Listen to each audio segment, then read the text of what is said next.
Hello to a talk about how to prevent null pointer exceptions at compile time. I'm Werner Dietl from the University of Waterloo, and this is Michael Ernst from the University of Washington.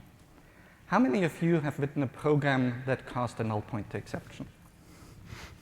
How many of you have shipped a program that caused a null pointer exception? Isn't that something that's really embarrassing? In particular, if you have some security application and all the client sees is a null pointer exception. Or like me, last Friday when I tried to call a cab and I got a null pointer exception on my mobile application. Null pointer exceptions are very easy to run into and very annoying for the customers. And we should do our best to try to prevent null pointer exceptions. In this talk, I'll talk to you about how we can use pluggable type checking to give you a static guarantee that your program doesn't contain null pointer exceptions. I introduce you to a tool called the checker framework, and we walk you through how to apply it to your software. And we also discuss a few more advanced topics. So the basic Java type system is really nice and gives us certain guarantees about the behavior of application. In particular, it ensures that we never assign a string to something that's supposed to an integer. So we have the basic type safety guarantee that you would expect from an object-oriented program. However, we don't get enough guarantees. So let's look at this one simple line example. We have a system.console.readline. All our tests always passed. It always did what we expected. We ship it to the customer calls us and tells us there's a null pointer exception. Does anyone know why this line of code might cause a null pointer exception? Yeah? System.console might return null. If you're not attached to a console, system.console is specified to return null because you're running in headless mode.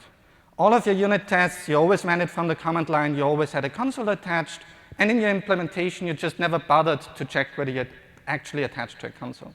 It's a very simple mistake to make, and the specification for system.console mentions this, but the type system doesn't help you to enforce that you actually follow this specification.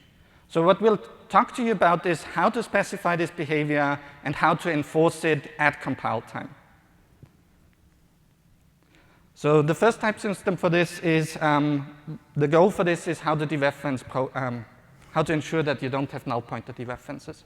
So if you just want to prevent your program from ever having a null pointer exception, you need to make sure that it never dereferences something that's possibly null. So we can think of dividing all the data in the world into two categories. There are those that, that's visible, Werner. Oh. There are those that are definitely non-null, and there are those that might possibly be null. So here's a program. Werner and I wrote this together. I wrote the library at the top. Werner wrote the client code at the bottom. We're pretty proud of this code. Does anyone see any possible problem with this code? Yeah. Sorry? Oh, yeah, actually, there's a null pointer dereference. Bummer. So where is the defect? I mean, another way of pointing this out is the problem in my code, or is it Werner's fault? Right. So the answer is, it doesn't ever make sense to ask whether a program's correct unless you know what its specification is. So there are two things that might be wrong. One possibility is that I shouldn't have written this getf operation. And the other possibility is that Werner shouldn't have passed null in. And so it depends on the specification. All we need to do is write the specification, and then we know what's going on here. So one possibility is that this routine is supposed to take non-null data. In that case, we know exactly where the problem is. The problem is that null should never have been passed in. The other possibility is this routine is supposed to be able to cope with null. It's allowed to pass null in. And in that case, the problem it was my fault for unconditionally dereferencing this. So in either case, we can see exactly what the problem is. So I want to give you a demo of a tool that actually does this. So the first thing I'm going to do is to show you some code that implements the tool. This is code I wrote, and it's wrong. So we've built a tool that analyzes your entire program. This is the part of the program that analyzes array construction operations, like new int brackets. And there's a routine called visit new array. And what it does is it says, it takes in this new array a representation of the new array expression in your program. It figures out what method it's inside, and then it does some processing to copy information from the method onto the actual new expression. So this actually failed. We got a bug report that it had a null pointer exception. I didn't anticipate that. Do any of you see why this could throw a null pointer exception?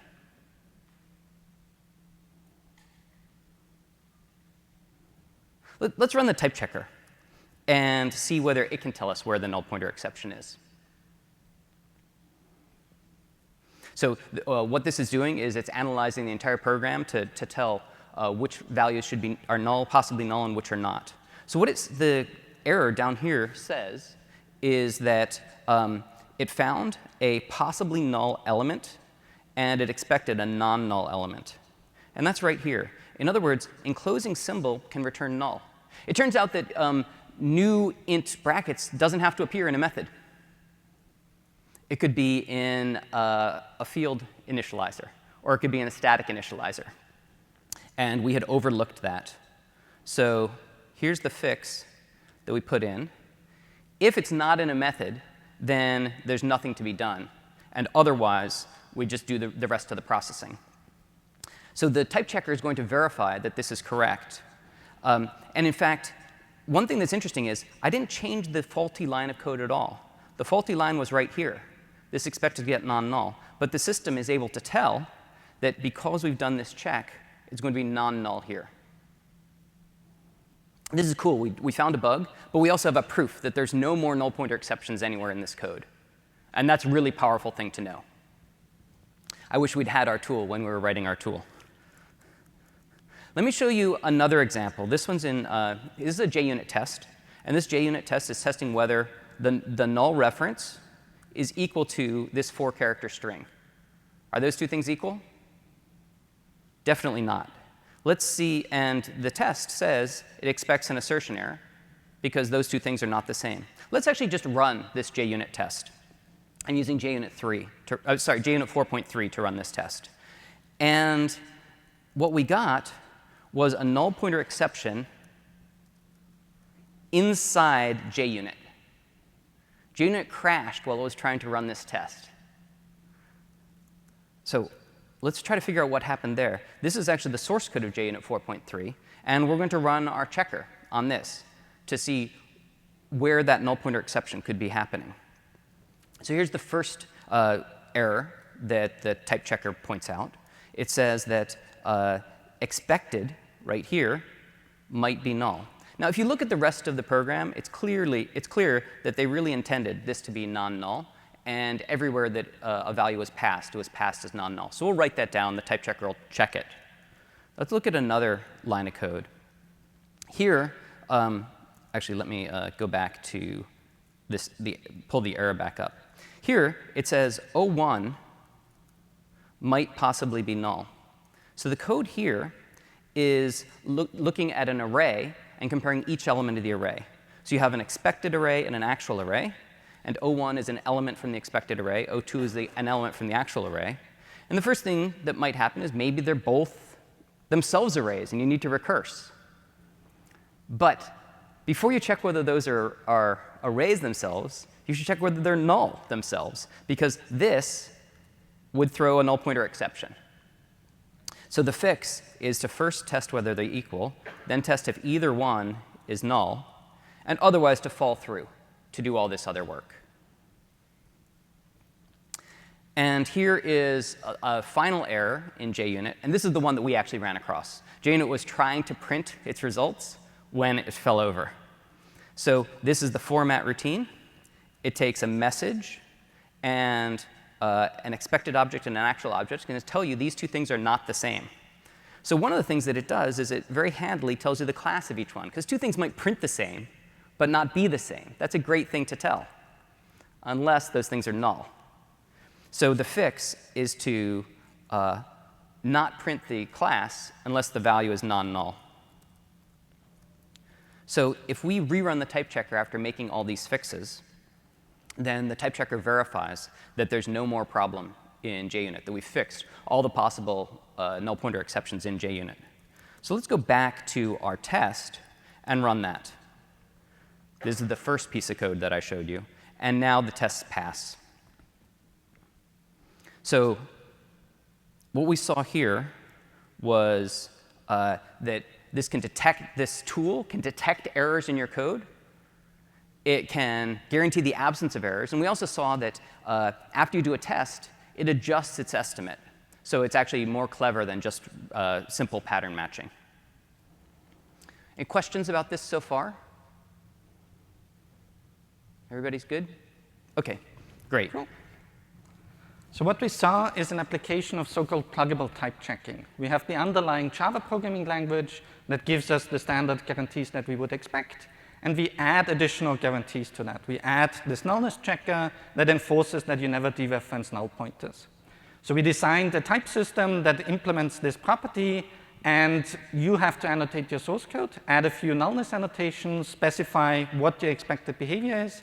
And then you run a nullness checker to enforce this behavior and get a guarantee at compile time that your program is null pointer free.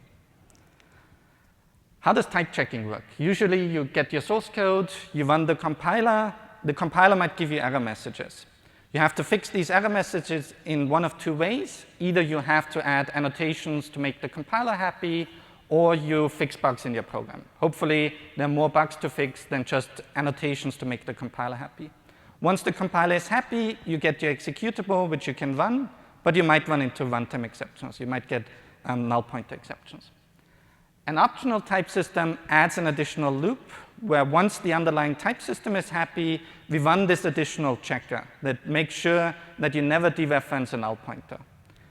You have the same kinds of errors. You have either a real problem in your code, like we saw in the example. There were 3 different kinds of real problems in this code, and we had to fix them. But there are also situations where you might have to add annotations to convince the type checker that your program actually has the behavior that you intended to have. The nice thing is this type checker is optional. You decide whether you want to always enforce it or only enforce it on certain executions. You get the executable, you could already start testing, and in parallel, you run the type check and make sure that it's actually null pointer free. Another nice thing is that you pick and choose what properties you enforce. We have nearly 24 different type systems that you can enforce, and you pick and choose which properties are important to you and whether you want to enforce them for your executable. So the tool that we developed for Java is called the checker framework. It's a framework that allows you to specify pluggable type systems for Java, plugging into the normal Java compiler.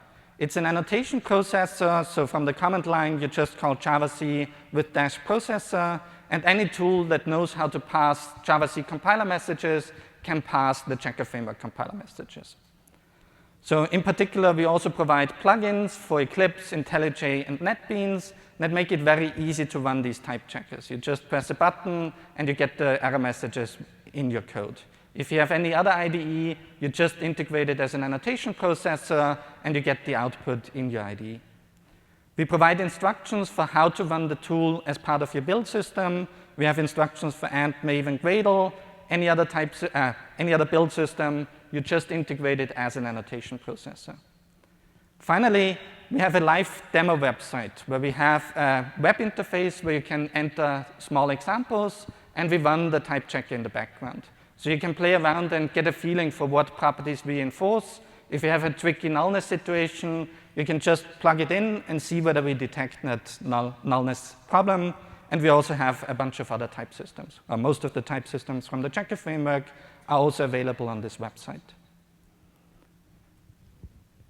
So what's so great about type systems? As you already saw, they can find bugs in your program. But I find it much more compelling that these are actually verification tools that give you a proof of correctness. In other words, you know that there are no more bugs of that particular variety in your code. They also improve the documentation. Essentially, you're writing a specification of your program, but that specification is formally expressed as annotations, and it's checked, so you know that it's correct. Trying to make your code simple enough and clear enough that the type system can verify it oftentimes improves the structure as well. And this could also improve static tools. For instance, if you can prove there are no possible null pointer dereferences, then the JVM doesn't actually have to do that check, and it could run faster. There's some negatives.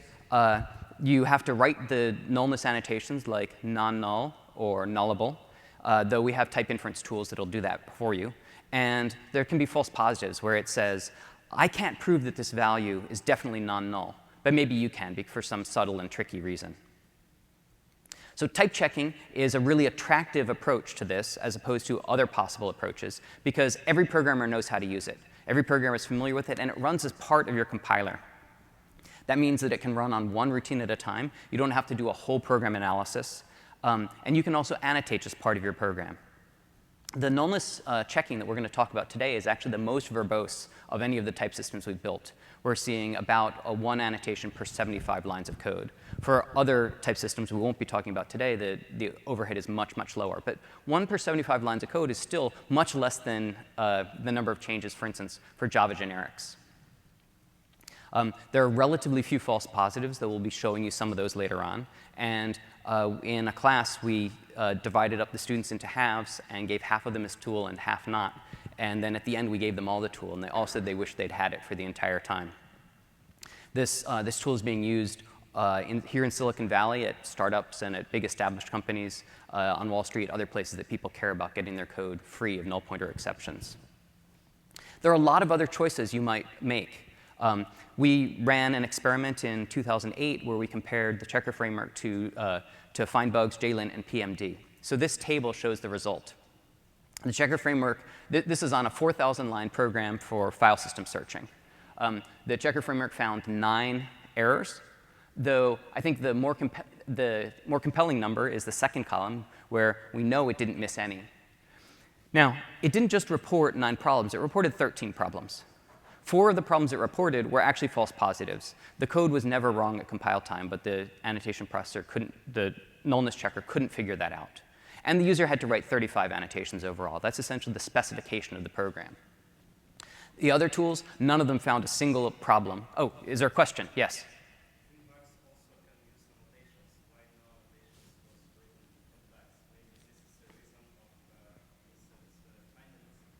OK, so that's a good point. So find bugs can utilize annotations. At the time, it could not, but now it can. So it'd be good to rerun this. I'm going to show you some more data at the bottom where we compare tools with and without annotations.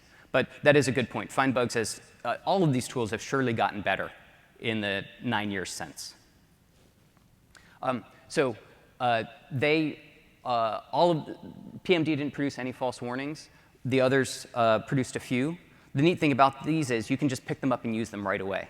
And that's a really convenient thing to be able to do. So they're all IDEs today will do this. So if you give the IDEs 9 years to try to catch up, then we ran Eclipse and IntelliJ.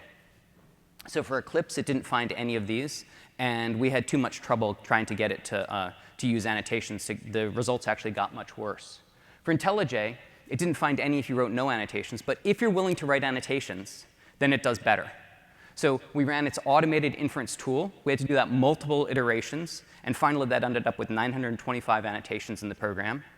We then found the 5 of them that were wrong and added 3 more that it had missed. And at that point, it found 3 of these bugs. It still missed 6, and it had 1 false warning. Question? So in Eclipse, did you use the non-annotations facility? So, right. So this is showing, we actually ran a number of experiments. I only have a few of them here. So the question is, did we try writing annotations for Eclipse? We used IntelliJ with its nullable default. This is a bad idea. Don't do it. We tried writing annotations for Eclipse, but it ended up just making the code really bad, and it didn't find the bugs it didn't find the bugs. So again, this is us trying to do this. Maybe you would have better luck. And the IDE integration is certainly really slick for these. It's nicer than our plugin. So I'll come back to this later. There's times when you want to use these other tools because they're easy to get started with. And there are times when you want to use a verification tool because it's going to give you much stronger guarantees. Great. Other questions? OK. So what does, I just mentioned guarantees. What does a pluggable type system guarantee. It gives you two different guarantees. The first one is that there are no bugs of certain types. So this means there are no null pointer exceptions in your code. But you could have lots of logic errors or quality test errors or other problems in your code. The second thing it guarantees is that all of the nullness annotations that you wrote. There's a problem at the bottom. Oh. What's going on? There. Thank you. Are correct. So anytime you write that something is nullable or non-null, then the system's going to verify that that's actually true, that that's going to be true at runtime. So there are two caveats. One is you don't have to run these. These are optional, as Werner pointed out later. So if you don't run them on particular code, you don't get a guarantee about that code. You don't get a guarantee about native code. You don't get a guarantee about libraries that you haven't run it on. If you suppress warnings, then you obviously don't get a guarantee about that. But you can just check part of your code, and that's what we recommend. Start with some small part of your code that you really care about, the most important part, or the most confusing part, or the part that has the biggest problems. The second caveat is, I already showed you bugs in our system. Maybe our system has some other bugs, and it's missing some of the errors in your program. So we've done a bunch of formalizations to prove that the type systems are correct, but that doesn't mean that there's no bug in our implementation. Our goal overall is, today, people tend to use a lot of testing, and that's very practical. It's easy to do, but it doesn't give you very strong guarantees. Formal verification is this beautiful dream of academics, and we subscribe to that dream. We think it's really great, but it's not practical today. And our goal is to take type checking, which is a powerful technique, and try to achieve high guarantees, but also make it relatively easy to use. Cool. So we've seen a few applications of type systems. Now let's take a different look at the syntax to express these type systems. So in Java 5, Java added declaration annotations. So on the declaration of a class, method, field, you can add meta information. So you can express that the class is deprecated, that you have getters, setters, you can suppress warnings. But what you couldn't express are type system-like properties. You couldn't express that you have a non-null reference or an intern string, a non-null list of English strings, or a non-empty array of English strings, because we didn't have the syntactic mechanism in the programming language to express such fine-grained properties. So Java 8 actually added type use annotations, which allow you to express these properties as standard Java language features. So now you can write, you have a non-null data element, you have an intern string, you have a non-null list of English strings, you have a non-empty array of English strings. So you now have the syntactic mechanisms to express these properties in normal Java. So that was one addition in Java 8. The syntax can be used anywhere a type can be used. So it's not just on declarations, it's anywhere you have a type use in your program. So you can use it in a variable declaration, in a cast, in an extends class, in an instance of. Anywhere you have a type in your program, you can add meta information to it. And the Java compiler does what it always does with annotations. It makes sure the annotation is well formed, and then puts it into bytecode, puts it into Javadoc, outputs it in Java P. But it doesn't attach semantics to these annotations. So the semantics come from external tools, in particular the checker framework. Defines these type use annotations for nullness and all these other type systems, and then we enforce the standard type system rules to apply to those annotations. So the compiler just provides the syntax, we implement the semantics for those annotations. One thing that we extended in the checker framework compiler is a backwards compatibility mode. For the longest time, people were still using Java 7 syntax, but already wanted to use type annotations in their program. So we extended the compiler to allow annotations in comments, which allows you to write these annotations in the new Java 8 locations, but the source code stays compilable with the Java 7 compiler.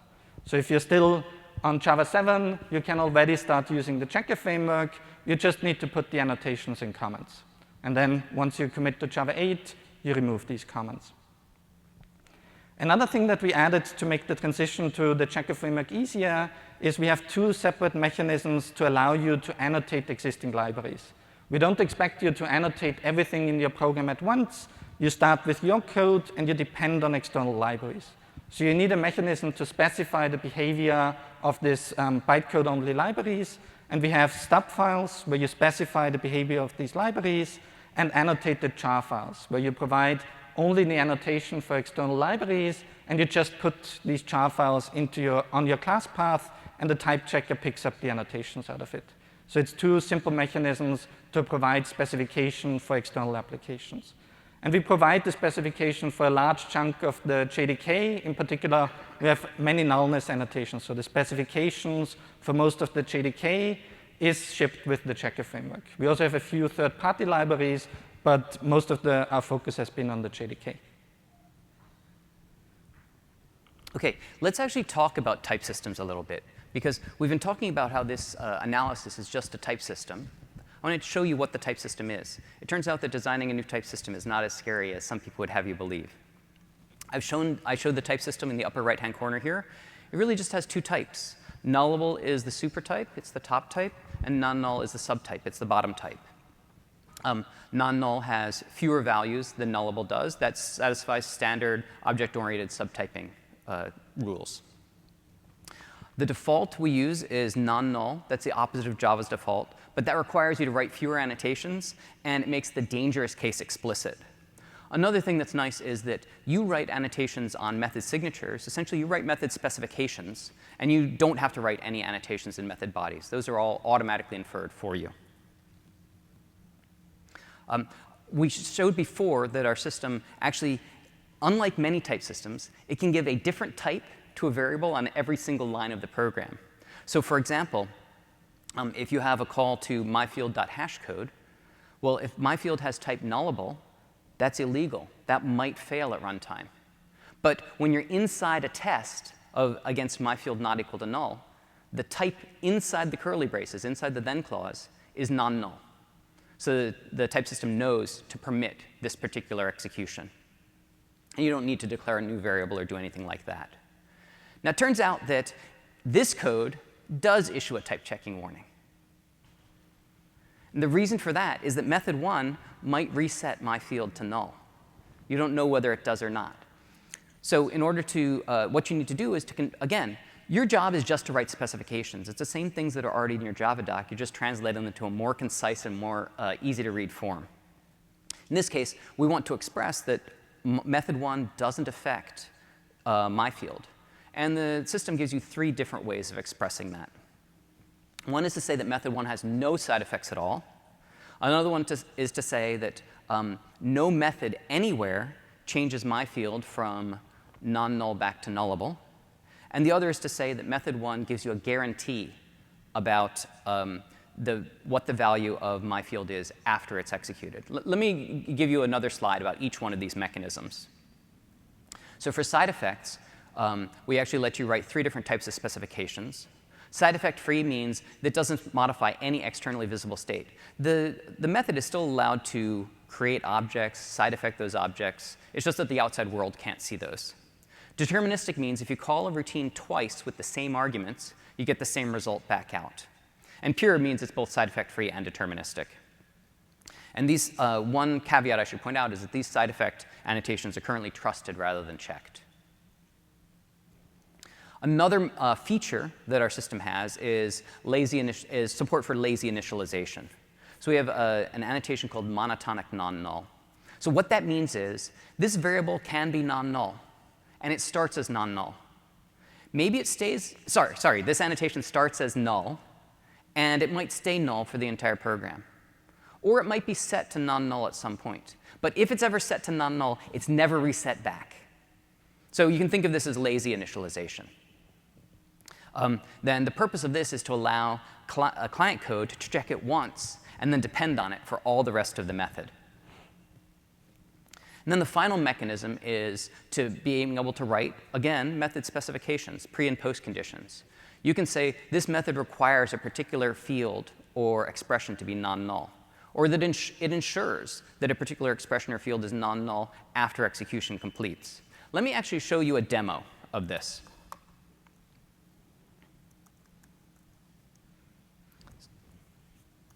So here is a program that takes some calendars in iCalendar format and outputs a textual summary of your free times. So this program has no null pointer exceptions, but the system is not going to be able to tell that at first. So I want to show you how we can actually figure that out. So we run the type checker, and it's going to search for any potential problems. And it's found 5 of them. I'll go through them in turn. The first one is here, where it says, if you look at the specification of date time, that requires that if you set the time zone, you should set it to a non-null value. You shouldn't pass in null here. But if we look at TZ1, if we look at TZ1, then that starts out as null. It's not initialized here at the very beginning. So what I want to do is to, but this routine just uses TZ1. So this routine, which is called parse time, has a precondition. It requires that TZ1 is non-null. So I'm just going to write that down. The system will check that elsewhere and then depend on it here. Here's another use of TZ1. Again, setting a date time. The problem is that this is in the main routine. It's certainly not the case that at the beginning of the main routine that TZ1 is non-null. The main routine is certainly null at the beginning of the main routine. This one seems hard. Let's skip this one for right now. And the next one is also in the main routine. Here, the error says that TZ1 might be null, but there's no warning about TZ2, and that's because we have this check right here. Again, this is in the main routine. Let's move on, and that one is 2.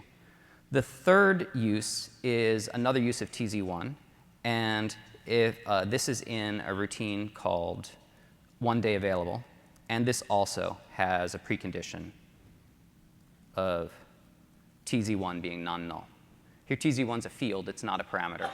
So now that we've changed this, let's rerun the type system and see what it's been able to deduce based on this.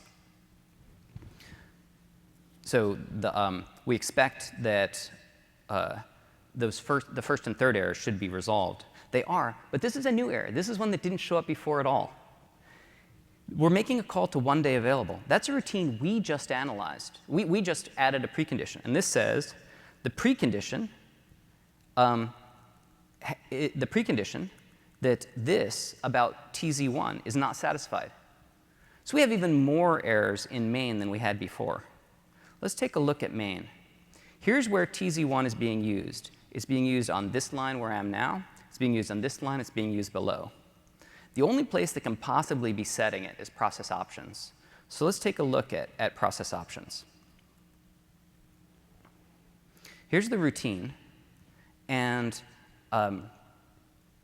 if we look at it, here's the code about TZ1. Actually, let me show you the declaration of TZ1 quickly. The user passes in a string, which describes a time zone. It's in Olsen format, like America/New York. Then the system converts that to a time zone that it's going to use everywhere. So this time zone string isn't set until the options are processed. And when that's set, TZ1 is also going to be set. So here's the code that actually does that. This call up here sets all the command line arguments. And then here's where we set TZ1. If TZ1, if the user's passed in a bad time zone, one that doesn't exist in your time zone database, then get time zone returns null. In this case, the system fails out. So in other words, process options always ensures that TZ1 is non-null afterward. So do people see that? It doesn't guarantee it for TZ2 because the second time zone is optional. This program can print your calendar in your time zone and someone else's time zone if you're trying to coordinate with them. So now the type checker has verified that although there's this field that can be null, the system has determined that because you wrote the specifications of how it's actually used, the system determined that those uses are correct. Let's try to lie to the system. So suppose I claimed that both TZ1 and TZ2 are set by process options. That's not true because you can see down here that the setting of TZ2 depends on whether the second time zone was actually provided. So if we do that, the system is going to, this system doesn't just believe us that a routine actually sets a particular variable. It's going to check whether that variable actually gets set. So in this case, it's going to say that that precondition is not satisfied. The TZ2 precondition is not satisfied.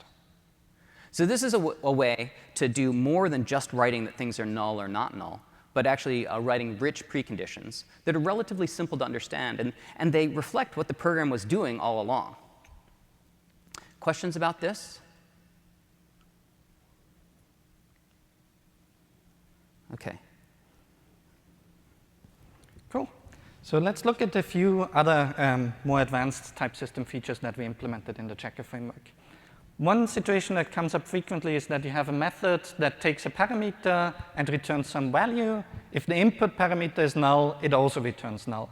So to express this, we have a so-called polymorphic qualifier, polynull qualifier, of which you can think like a method type parameter. So you, depending on what the input type is, you have a corresponding output type. It makes it easier to specify the behavior of your program. You don't need two versions, one that allows null, one that doesn't allow null.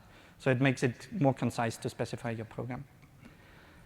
Let's look at another tricky situation in Java. So we have this non-null field called name, and somewhere in our program we dereference name. For simplicity, we just calculate the hash code. Can you think of a situation where this might raise a null pointer exception? Let me add a few lines. This happens somewhere in a constructor. So my class is the class that declared this field, and within this constructor we dereference a non-null field. It's a non-null field, so why does this raise a null pointer exception? A fault in initialization. All fields, even the non-null fields, start out as null. And during the construction of the object, at some point someone hopefully sets that non-null field. And then if you try to dereference that field before the initialization happened, you will get a null pointer exception. So we need to handle this situation, and if we want a sound type system, so we need to handle initialization in the program. And for most programs, this is very easy. You only set fields in your constructor, you don't invoke methods.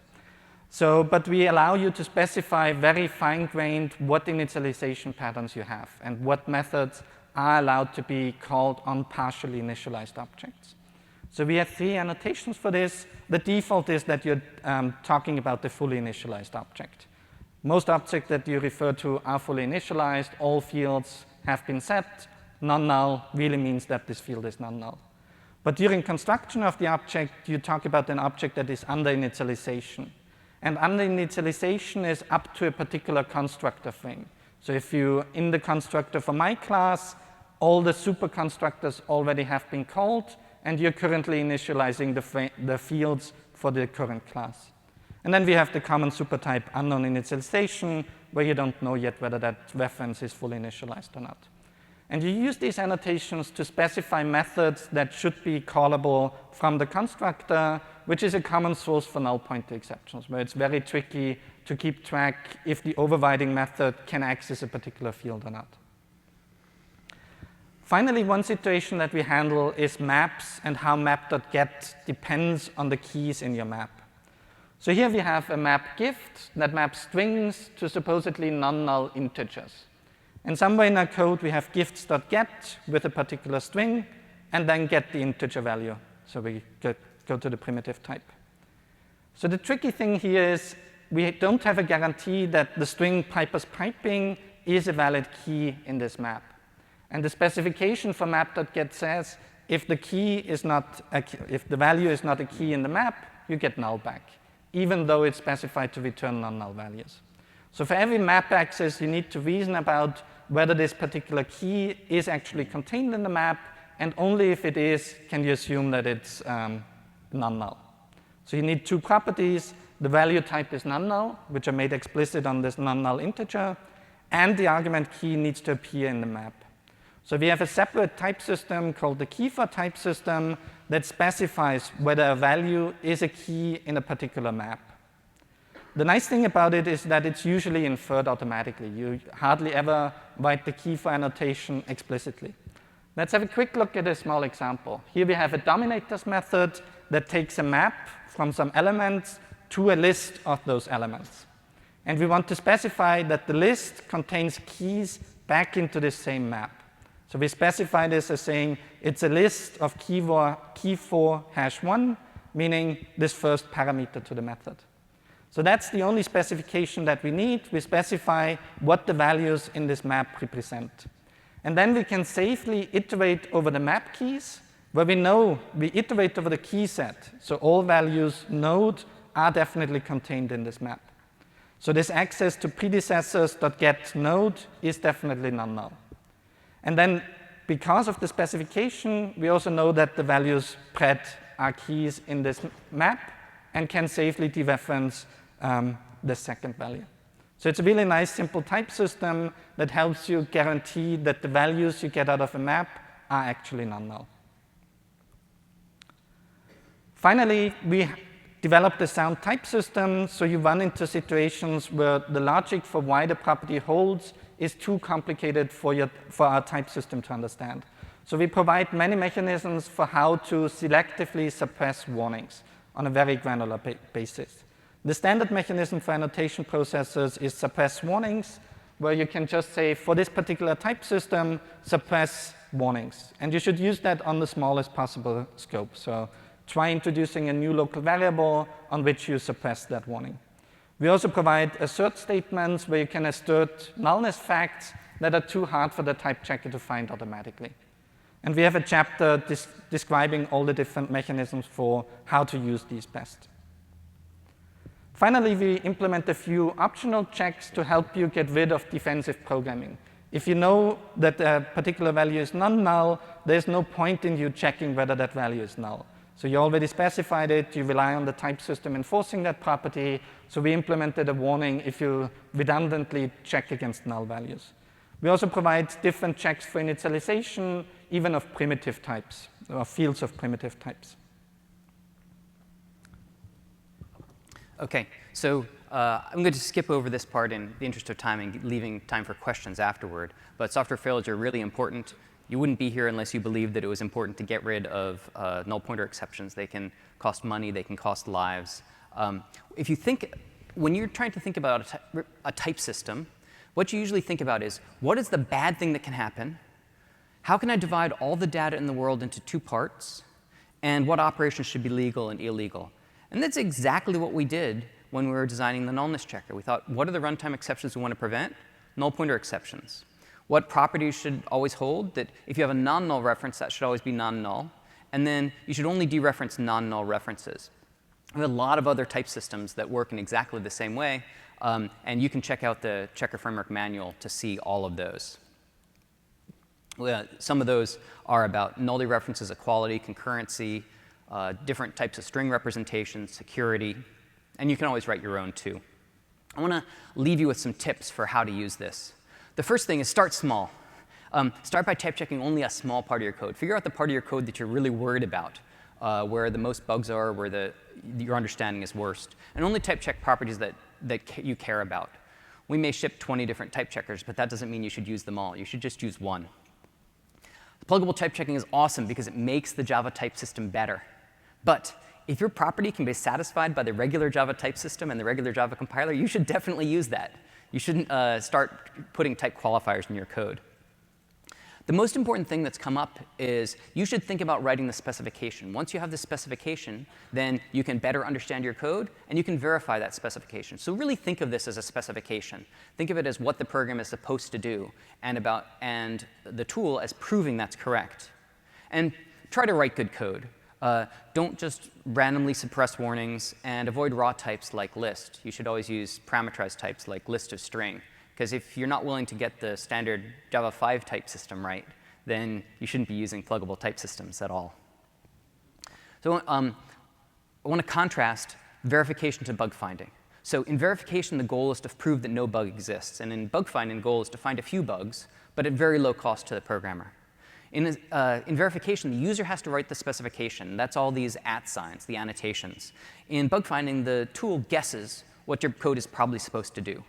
In verification, the goal is no false negatives. If it says, I can't find any errors in your code, that's because there are definitely no errors in your code. In bug finding, false negatives are acceptable. In verification, there can be false positives. The tool says, I can't prove this is correct. But in bug finding, they use heuristics to really greatly reduce the number of false positives so that the user is not overwhelmed with the number of those.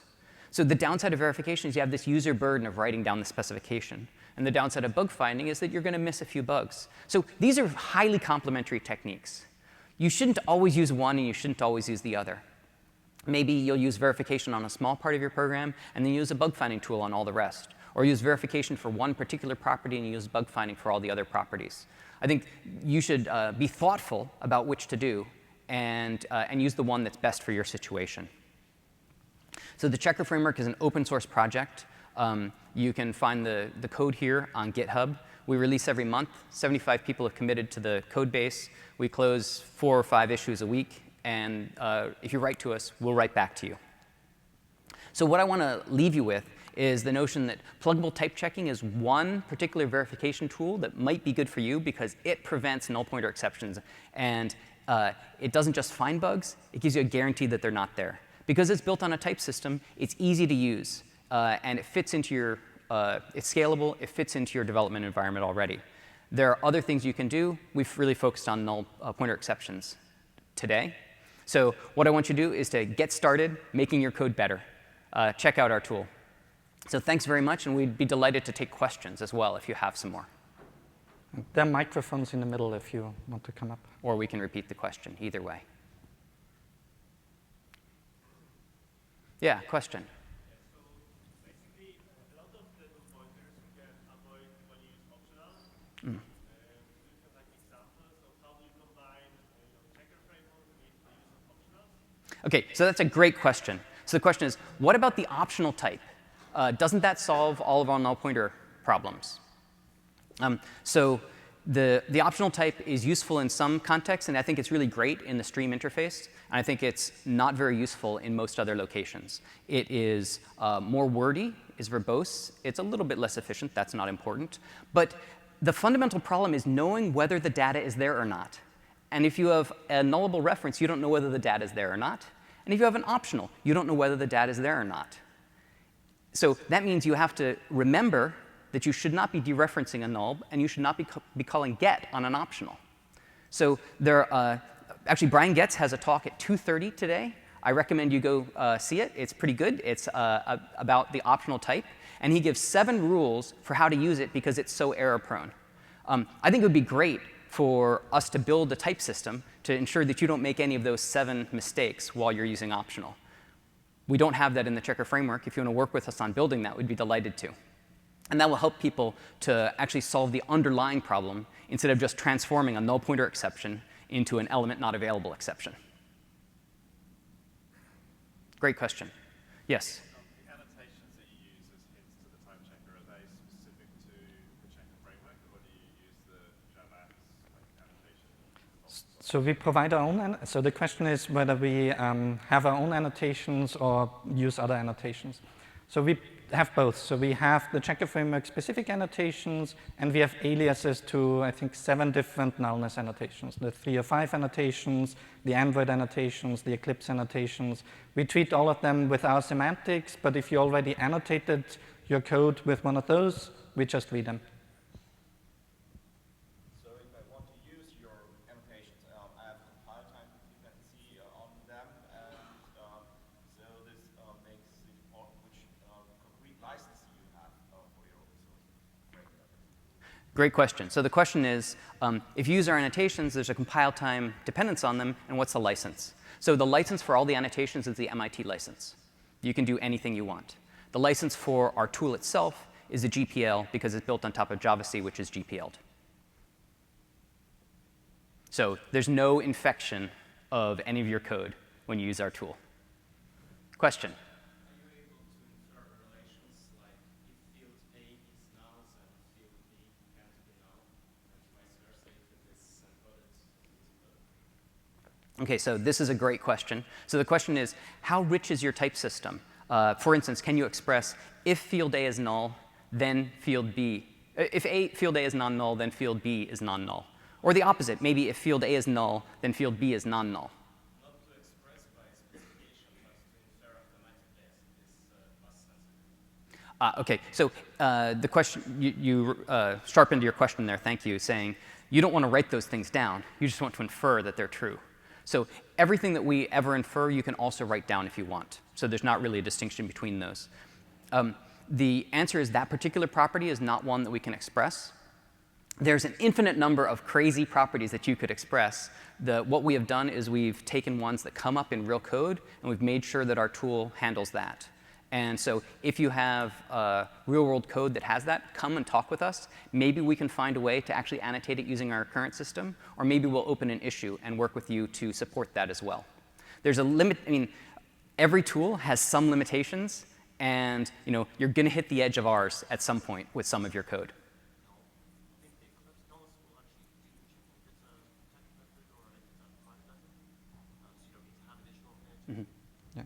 So the goal for our type system What's the question? So the question is, do we do interprocedural analysis? Do we analyze the source code of methods that we invoke? And Eclipse apparently does that for private methods. So our goal is to have a modular type system where you don't depend on the implementation of any of the libraries that you call. So we rely on interface specifications, which is good for analysis speed and understanding by humans.